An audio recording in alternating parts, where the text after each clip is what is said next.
Chapter 5. What Furlough Saw. The Princess P looked down at Despero. She smiled at him. And while her father played another song, a song about the deep purple falling over sleepy garden walls, the princess reached out and touched the top of the mouse's head. Despero stared up at her in wonder. The P, he decided, looked just like the picture of the fair maiden in the book in the library. The princess smiled at Despero again, and this time, Despero smiled back. And then something incredible happened. The mouse fell in love. And the caption at the bottom of this picture, Despero stared up at her in wonder.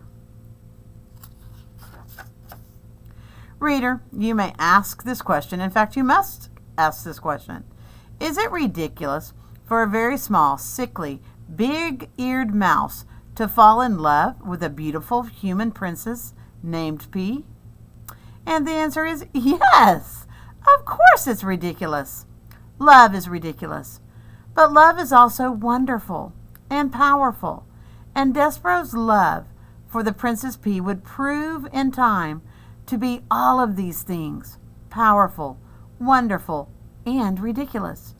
"You're so sweet," said the princess to Despero. "You're so tiny." As Despero looked up at her adoringly, Furlough happened to scurry past the princess's room, moving his head left to right, right to left, back and forth. "Cripey," said Furlough. He stopped. He stared into the princess's room. His whiskers became tight as bowstrings. What Furlough saw was Despereaux Tilling sitting at the foot of the king. What Furlough saw was the princess touching the top of his brother's head. "Cripes!" shouted Furlough again.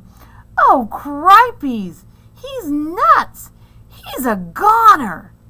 And executing a classic scurry, Furlough went off to tell his father, Lester Tilling, the terrible, unbelievable news of what he had just seen.